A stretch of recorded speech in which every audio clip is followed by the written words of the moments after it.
सात संगत जी बड़े प्रेम और सत्कार से कहना धन निरंकार जी। सात संगत दासी का विनती है, वीडियो को अंत तक देखिएगा। सात संगत चैनल पर नए होंगे तो चैनल को सब्सक्राइब कीजिएगा। सात संगत जी, पुराणों के अनुसार स्त्री को 3 जगह पर कभी अकेला नहीं छोड़ना चाहिए। सात संगत जी, ये पति की जिम्मेदारी है, ध्यान से सुनिए। जीवन भर काम आने वाली बात बता रहे हैं सात संगत। आजकल लड़की को अकेला नहीं छोड़ना चाहिए, बहन को अकेला नहीं छोड़ना चाहिए, बेटी को अकेला नहीं छोड़ना चाहिए सात संगत। क्योंकि पुराणों के अनुसार आप देखे ही होंगे, सीता माता का थोड़ा सा भी ख्याल इधर उधर भटका करके थोड़े देर के लिए अकेला छोड़ देने का परिणाम जरा फरमाइए। उस त्रेता युग में सीता माँ को उस जंगल में छोड़ने से घटना घटी, तो ये तो कलयुग चल रहा है सात संगत। साहब, उस युग में सीता अकेले रह गई, सीता पर संकट आ गया, रावण ने उसे चुरा लिया सात संगत। इसीलिए आप अकेले रहेंगे तो आप पर ही संकट आ सकता है। इसीलिए कहते हैं सात संगत जी, आप अपनों के करीब रहा करिए। बेटी अपनी माँ बाप की छाँव में रहें और पत्नी अपने पति की छाया में रहें। यदि आप यहाँ पर हो तो सुरक्षित हो, अगर तुमने यहाँ से थोड़ी सी भी आगे लक्ष्मण रेखा पार की तो तुम्हारा अपहरण। सात संगत जी, रावण को हमेशा सबकी जगह सबके यहाँ बैठा ही है कि कब तुम लक्ष्मण रेखा पार करो। सात संगत, हम तुम्हें उठाएं, इसीलिए बेटी तुम्हारी पिता कहते हैं कि तुम समय से आया करो, समय से जाया करो। बेटी, अरे पापा क्यों पुराने ख्यालों के बात करते हो, अभी 21वीं सदी चल रही है, बेटियों की आज़ादी है। लेकिन आज़ादी तो सीता माता की भी नहीं थी। यदि आज़ादी मिले तो परिणाम सबके सामने ही था सात संगत, जबकि वह त्रेता युग था। अब तो कलयुग चल रहा है, इसीलिए पर्दे में रहना बुरा नहीं है सात संगत। व्यवस्थित जाना, व्यवस्थित अपना सुरक्षित जाना और सुरक्षित आना, ये कब होगा? जब आप पर्दे की आन में रहेंगे सात संगत। सात संगत जी, पर्दे के पीछे रहने में बुराई ही क्या है? ये शास्त्र बताता है कि तुम अगर गलती कर रही हो तो उसके साथ क्या हुआ तुम देख रही हो। आजकल तुम अपने लिए भी तैयार कर रहे हो, जैसे कर्म करोगे वैसे भुगतना भी पड़ेगा सात संगत।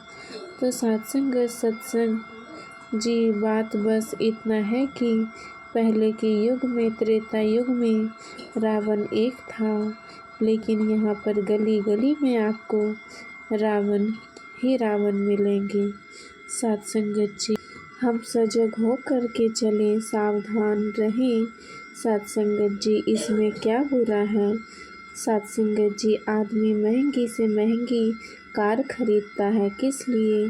क्योंकि वो सुरक्षित रहे। सुरक्षित रहना किसको नहीं पसंद है? अगर वो महंगी गाड़ी नहीं खरीदते तो एक्सीडेंट में घायल होने की संभावना ज़्यादा होती है। तो सात संगत, कमज़ोर गाड़ियों में, कम प्राइस की गाड़ियाँ में, लेकिन वही महंगी कार में बैठेंगे तो उसमें एयरबैग मिलता है सात संगत, जो अनेकों प्रकार की चोटों से बचाएगा, रक्षा करेगा हमारी। इसीलिए तो महंगी कार लोग खरीदते हैं सात संगत। तो सुरक्षित रहना किसको नहीं पसंद था? तो सात संगत जी, अगर पत्नी का प्रेम पाना चाहते हो, तो पत्नी का स्नेह पाना चाहते हो, तो इज्जत बनी रहे, तो आप इन बातों को ज़रा ध्यान से सुनिए। इसीलिए कभी भी स्त्री को अकेले नहीं छोड़ने चाहिए।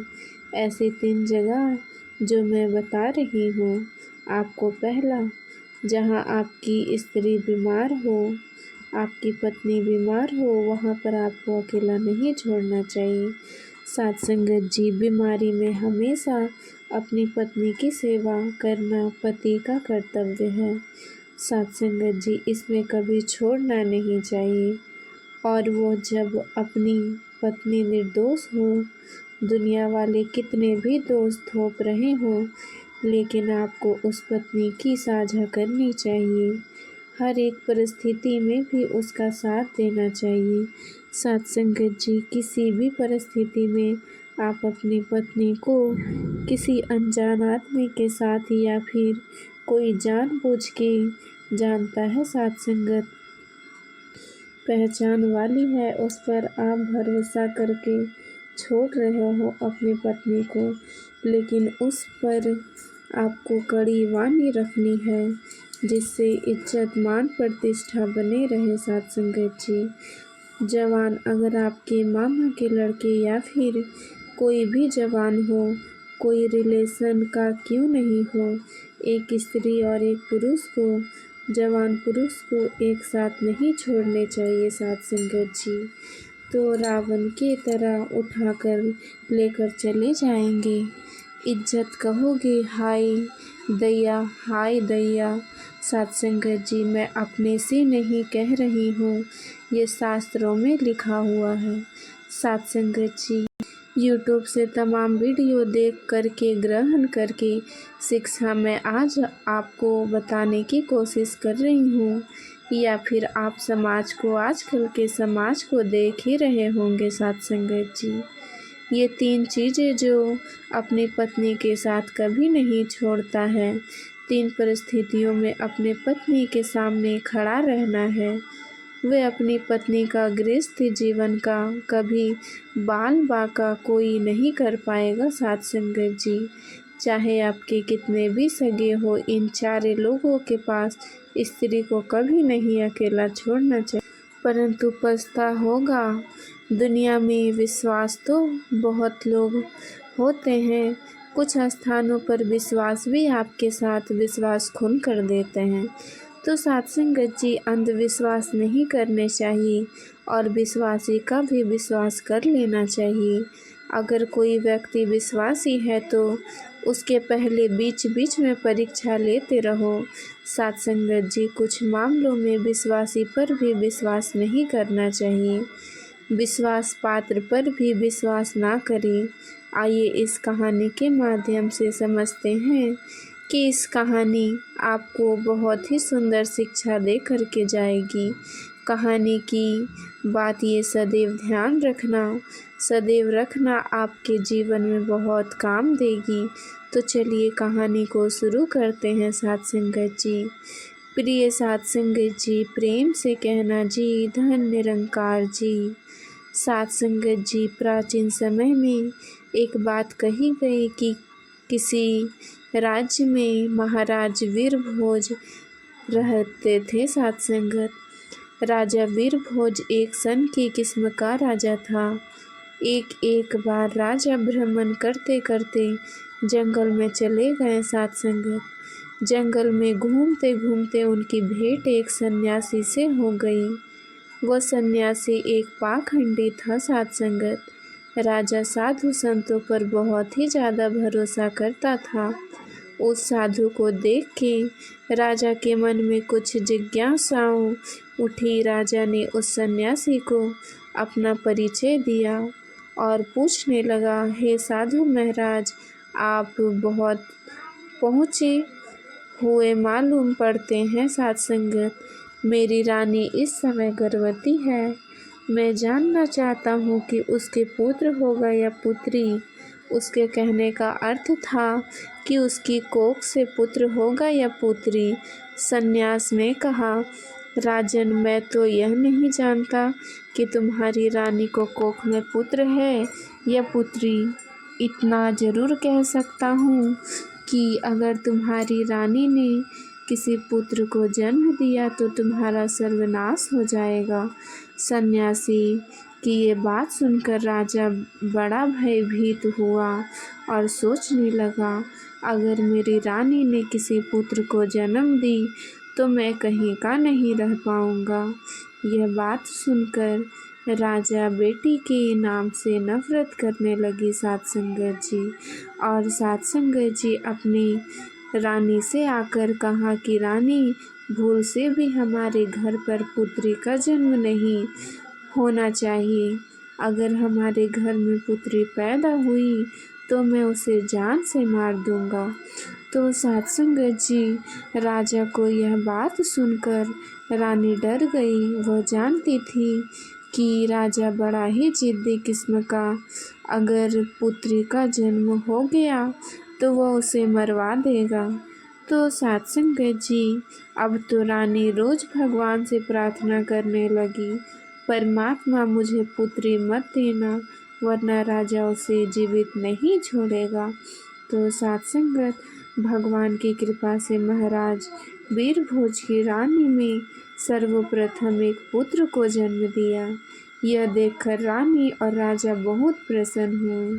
तो सात संगत राजा को इसलिए प्रसन्न हुआ कि पुत्री ना हुई, किंतु रानी इसलिए प्रसन्न हुई कि अगर पुत्री होती तो कन्या का हत्या का दोष लगता। सात संगत जी कुछ समय बाद रानी ने फिर से गर्भधारण किया। बच्ची का जन्म होने पर उसी समय सात संगत जी किसी जरूरी काम से राजा को राज्य छोड़ के किसी जरूरी काम से राज्य से बाहर जाना पड़ गया। तो सात संगत उसके लौटने में कई दिन लगने वाले थे। सात संगत राजा जाते जाते अपनी रानी से यह कर के गया कि यदि गर्भ में बेटी हुई तो उसे अपने हाथों से तुम मार देना, मैं बेटी की सूरत नहीं देखना चाहता। इतना कहकर राजा तो चला गया और उस समय नगर लौटने में कई माह का समय लग गया। लेकिन इसी दौरान रानी ने पुत्री को जन्म दिया। जिस बात का डर था वही बात बेटी को देखकर रानी घबरा गई। सोचने लगी कि राजा के आदेश के अनुसार इस बेटी की हत्या करनी पड़ेगी। ये निर्दय काम मैं कैसे करूँगी? और मेरे लिए जितना बेटा प्यारा है उतनी बेटी प्यारी है। अब तो बेटी को देख कर के रानी एकदम से रोने लगी और कहने लगी, भगवान अब मैं क्या करूं? कन्या का पाप बहुत बड़ा होता है। सात संगत जी, पुत का पुत हो सकता है पर माता को पिता हो सकता है कि यदि रानी बहुत बड़े धर्म संकट में फंस गई। सात संगत रानी को रोता हुआ देख करके दाई पूछने लगी, रानी घर में आई पुत्री हुई, यह तो बड़े सौभाग्य की बात है। आप तो बड़ी बैठी हो और रो रही हो, इसका क्या कारण है? क्या कोई अनहोनी हो गई है? तो रानी बोली, हाय दैया, वास्तव में जो होना था वह हो गया। वही तो रानी ने दाई की पूरी बात बताई सात संगत, और हमारे महाराज ने इस कन्या को मारने का आदेश दिया। तो सात संगत अब तो मैं बताइए संबंध छोटी सी बच्ची की जान कैसे ले लूं?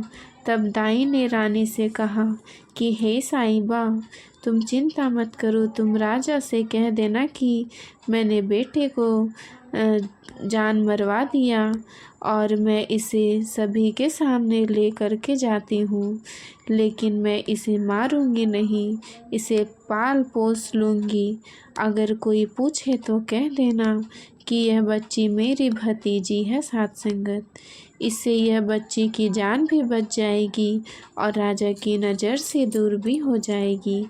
तो सात संगत, इसके पालन पोषण को लेकर के तुम चिंता मत रहना। सात संगत, अपनी बेटी की तरह पालूंगी। अब तो यह बात सुनकर रानी को बड़ी ही खुशी हुई। सोचने लगी कि यह बेटी भले ही मुझे देखने को ना मिले, लेकिन कम से कम वो जीवित तो बनी रहेगी। तब रानी ने उदास मन से कुछ आभूषण अपने पुत्र के पालन पोषण के वास्ते उस दाई को दिए। सात संगत, और दाई से रानी ने कहा, दाई माँ, मैं तुम्हारे ये एहसान का ज़िंदगी भर एहसान करूँगी।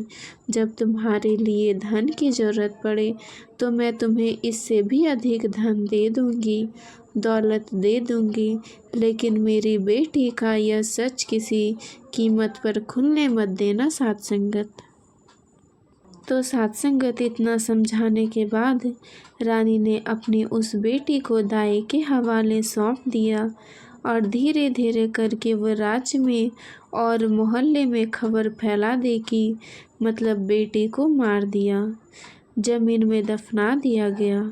तो साध संगत जी इधर उधर बेटी का जन्म लेने के बाद तभी राजा कुछ महीनों के बाद वापस राज्य में लौटे। वही बात बताई गई कि आपकी जो बेटी हुई थी उसे मरवा दिया था, ज़मीन में दफना दिया गया। राजा बहुत ही प्रसन्न हुआ और इधर उधर रानी की बेटी जो थी दाई के हाथ से भतीजी बता करके पालन पोषण हो रहा था बहुत धूमधाम से। और जब भी रानी की ममता का याद आती अपनी बेटी को, वह दाई उनके यहाँ आती और वह माँ जो रानी थी अपनी बेटी का सम्मान किया करती थी साध संगत।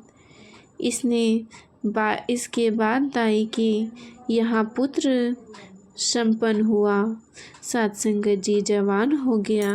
साध संगत जी इतने में यह बीतते गया समय और जब वह जवान हो गई तो दाई ने उस महल में दाई ने ले जाना बंद कर दिया। तब वह जवान बेटी एक दिन राजा भ्रमण कर रहे थे अपने नगर निवासियों को, तो ऊपर से रथ से सवार होकर के सभी अपने नगरवासियों को देखने के लिए चारों तरफ भ्रमण कर रहे थे साध संगत।